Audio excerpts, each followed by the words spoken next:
Hey everyone, I'm Joe Miano. I'm an AI engineer based in San Francisco. I'm going to show you a little bit of the Codex app here. So the Codex desktop app is a way to use the Codex and other OpenAI models. It's a product from OpenAI that makes it really easy to do multi-agent workflows where you can have kind of several agents working in parallel on something and bring them back together and iterate really quickly. So I'm going to show a little bit of that today. As a demo, I want to show something that I created on my website, and we're going to kind of re-implement it with Codex. So on my website, I created this kind of neural digit classifier. If you're familiar with MNIST, it's a data set that basically lets you train a neural network or any kind of model to classify digits. And here, this demo just makes it really easy to set up a neural network and make predictions. So here you have the number 3. This network is going to try to predict number 3. Based on the input digits. So here it got kind of lucky because I haven't trained it yet, but let's try with 5. You see 5 doesn't actually work. But if we run training here, this actually trains the neural network. This all runs in the browser. And here it's able to actually predict the digits. So we're going to try to re-implement this in a couple of different variations, and we're going to do that in parallel. So first, I'm going to take a screenshot of this, because it's going to help Codex to be able to reason about the app visually. So I'm going to paste this in here. And as a first kind of example, I'm actually just going to ask it to re-implement this app as it is. So I prepared a prompt here explaining kind of how to build the app, what the goal is. Think of this as a specification. So some visual instructions, functionality instructions, and we also include the screenshot itself. The important part here is that we're going to run it inside of a work tree. So what that does is it creates kind of, it's not really a branch, but it's another local directory of your repository and of your files that it's going to be able to work in. And the advantage of this is that you can have several copies of your repository without copying the full repository history. So it's much more lightweight, and it allows these things to work in parallel without interfering with each other. So we're going to launch that. And now I'm curious to try to, make that a little bit more educational. You saw there were some descriptions about what was happening, but if we're trying to teach a newbie or even someone more advanced who wants to go deeper, like if we can kind of make a more teaching version of that app.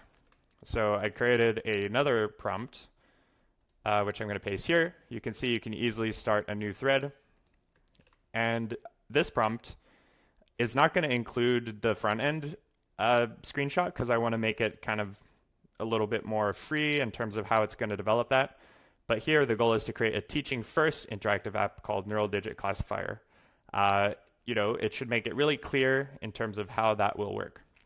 And you can see we're giving some additional instructions about the layout, etc. But the main purpose and the main difference is this is going to be even more teaching oriented. I didn't mention before, but you can see actually here we're using different skills, so Codex makes it really easy to use different skills. The most interesting and important one here is this Playwright Interactive and Playwright, because this is going to allow it to actually, spin up a browser instance as it's developing the front end on the app, interact with it, take screenshots, and then iterate to make the app come to life and make sure that it's working and that it's visually coherent. So we're going to launch this one. And you can see both of these are running in parallel as 2 different work trees. And they're not interfering with each other. Now I have one more that we're going to try. So this one is going to be a little bit more experimental.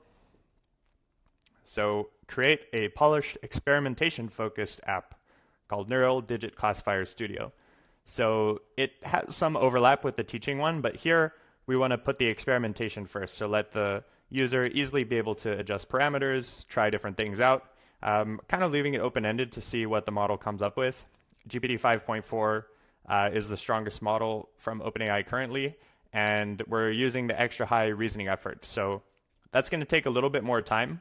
I'm going to time-lapse it in a little bit so that we can see how it develops. You could achieve the same thing with a lower reasoning effort. Medium or high would probably also work. And that would take less time. But here, I just want to get kind of the maximum quality possible output, and especially let it reason and think and try out the app using these this Playwright functionality. So I'm going to launch this. And so you can see now for each of these threads, these are all running in parallel. They're all using the GPT 5.4 model. These are running locally on my laptop in different work trees. So they're not going to interfere with each other. I'm not going to show this now, but another thing you can do is actually connect to Codex Web, and then you can actually have a cloud instance where your agent is running and doing further iteration. So this can be useful if you have many, many, many different threads and maybe your laptop starts to get bogged down, or if you have a less powerful laptop. Modern laptops can handle, a lot of threads, so this often doesn't become an issue, but it could be if you're working on older hardware, or if you just want to launch, a vast number of these things in parallel, you can use the web version. And another nice thing about the web version is like if you close your laptop, it's still running in the cloud, and so then you can come back to it later. For now, just focusing on the, on the Worktree version here. So I'm kind of just going to let it run now. We'll time lapse this.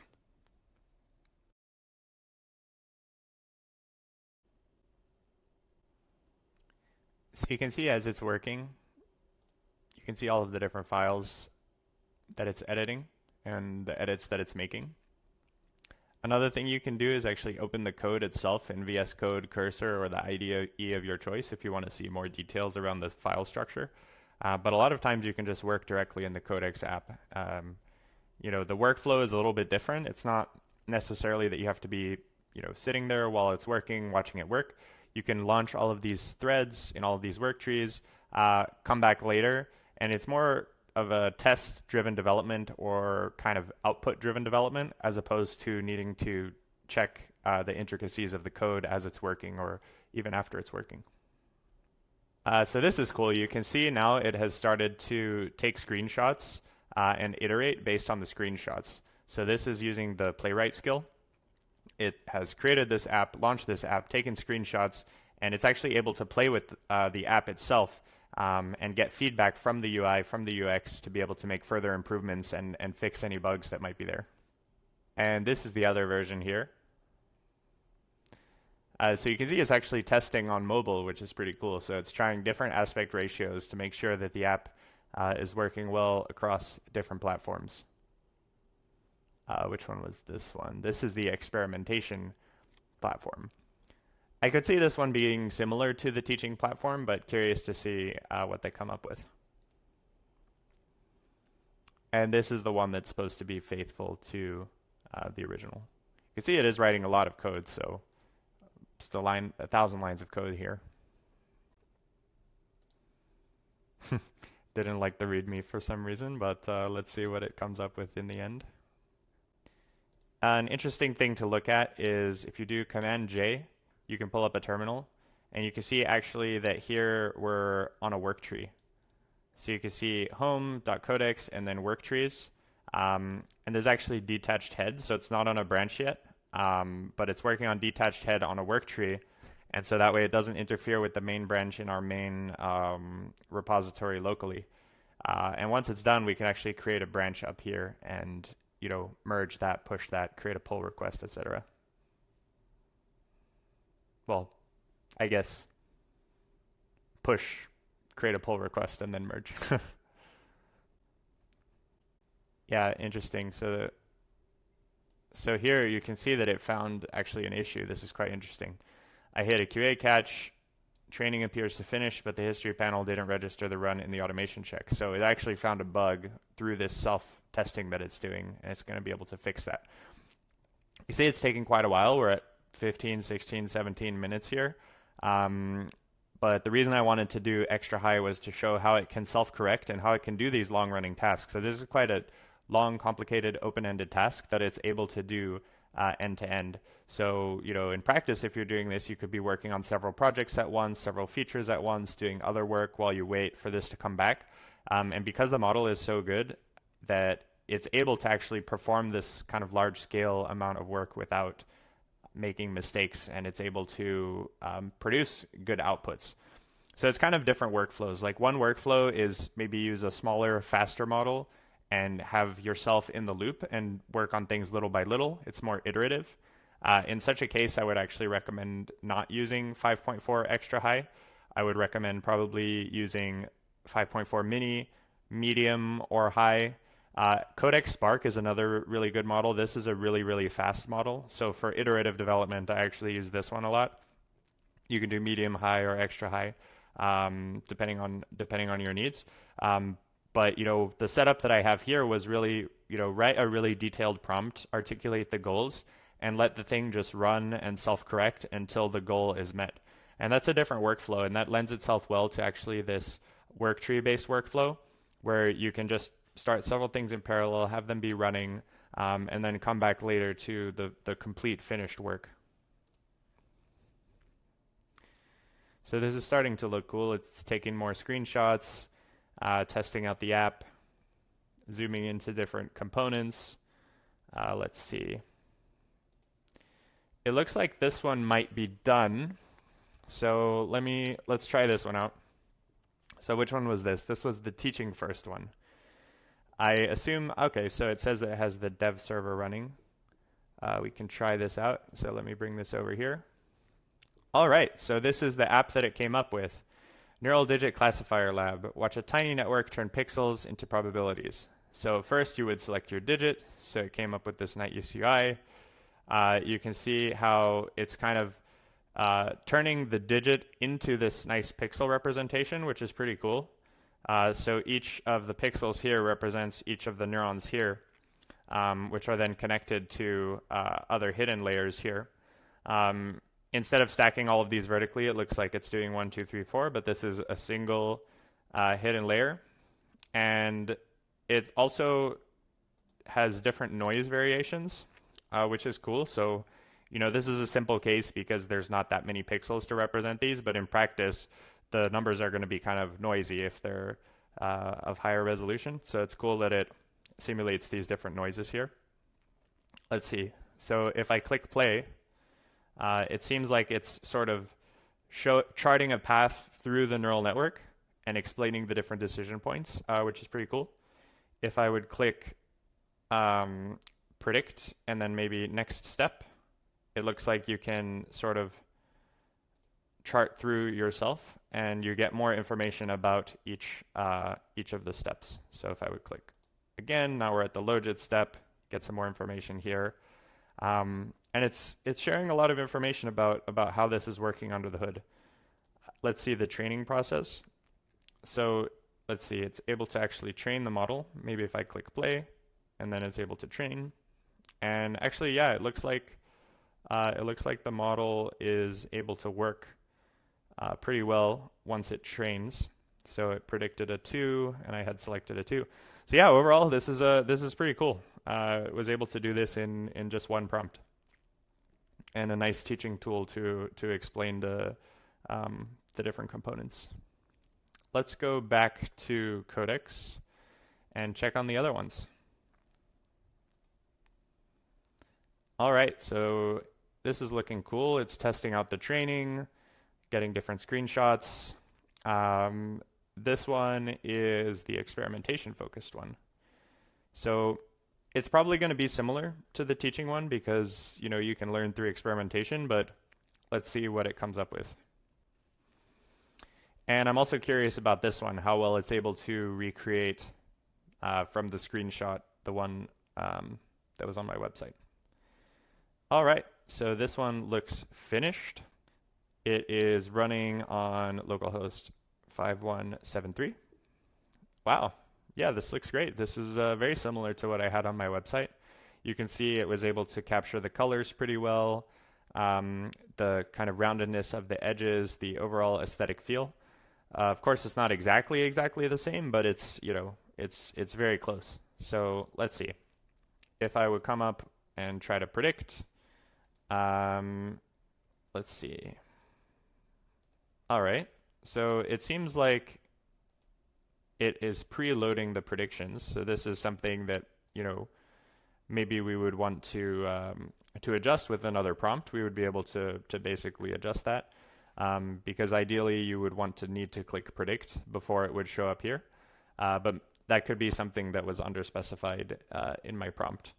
So, one cool thing is that you do see that the confidence does increase once once we run the training. So that seems to be working as expected. So overall, really, really good. Really, really good. I would just want to check on this UI feature, which is, I would ideally want it to wait until I click predict before it would come out, but super close. For one prompt to build all of this, it would take a take a super long time to build this yourself. And I think if the initial prompt was better specified, I would have probably been able to one-shot this as well. So great work from this one here too. And let's see the last one. So nope, Neural Digit Studio it's called. This is the experimentation focused one. So let's see what it came up with if it's already running. So it looks like it's already running. I will pull this here. Okay, cool. Came up with a different kind of style. Mission control for a tiny digit net. Let's see. So we have different digits that we can come here. Inject noise. It looks like maybe that feature is not working as expected, but oh no, it is. It is. Let's see. It is adding some noise. Maybe it's just adding noise to the darkened pixels, so you can't see it as easily. So that's a cool feature. Kind of injecting some random noise here. So if we predict, you can see it has a cool UI for the prediction. It's coming forward. It predicted 5 with 14.9% confidence, which is not correct, but it hasn't been trained yet. So let's see what happens when we train it. Validation accuracy. So then it does predict 8. So looks like the training works pretty well. I will say the UI of the neural network is not as clean as I would like to see. Like some of the nodes are not directly visible, but this overall UI looks super, super cool. So a couple more iterations and we could, we could get this into a good place. It's nice to see that we have different variations here. So this is where the experimentation piece comes in. So, you get a wider neural network, a balanced neural network, a smaller neural network. You can also play with things like the learning rate. So if I were to train with a learning rate that's higher or lower, it might affect things. Like if I train very little, well, it might have already cached the result. But let me try this. So let's see. If I predict here, it's not very confident. If I have a low learning rate and a low number of epochs, will that be enough to teach it? Yeah. So this actually was not enough to make it confident in its prediction. So that's quite interesting. So it seems like the different architectures are actually playing a role here. And this lets you experiment with different things. You can get different metrics like the neuron count, connection count, parameter count, and yeah, different components here. So pretty cool result. Let's see. If we go back to Codex, I think probably my favorite one was this teaching one. Just out of the box, it worked really well, and it has a pretty intuitive UI. It explains how to use it. The play functionality was cool to see the different steps run through to be able to control the different steps. So I actually like this version quite a lot. I'm pretty impressed that it was able to build this in one shot. So let's say I like this version. It built all these things. I like this version. What I can do is actually just create a branch, and that will create a branch locally for these changes, because right now it was just on the detached head. So let's see, first app version. Well, actually, if I leave it blank, it'll auto-generate a commit message. So I'll do it like that. And once you create a branch, you can directly commit and create a PR, which makes it super convenient. So I actually run this. Now it's creating a PR through the Codex app. And we should be able to see that in my GitHub account shortly. Right now it's still pushing. You can see here. And I can see it coming up here on my GitHub. If I pull this over here, you can see that now we have this pull request actually, which is great. You can see all of the changes that it made. And the convenient part about this is that now we had some local tests. We tested the UI locally. I didn't do unit tests in this case, but that's something you can do too. You can have it write unit tests, test against unit tests, etc. And then it makes it really easy to actually just merge this thing. It created this pull request. I mean, this was a blank repository, so there's no merge conflicts, etc. It wrote a nice summary, explained how to do the testing. You can see the single commit because we committed everything all at once. And then it's as simple as merging the pull request. And then now we have this pull request. We can delete the branch. And yeah, the repository is now pretty complete. We merged it into main, and we have this short README, and that's how easy it is. It makes it really easy to either iterate quickly with yourself in the loop with one of the smaller, faster models, or do what we did here, which is use a big model, a lot of reasoning, and spin off different work trees that can work in parallel. Try different feature variations, design variations, functionality variations, so that you can then come back later, quickly test them out, and pick what you like best to merge quickly. In this case, we started from scratch and built this from scratch, but the same thing holds if you're working on an existing repository. Maybe you want to add an extra feature or new functionality, new UI element. You can quickly experiment with different versions on different work trees locally so that you don't impact the main repo. Pick what you like best and then go from there. So that's a little bit about Codex. Thanks for watching.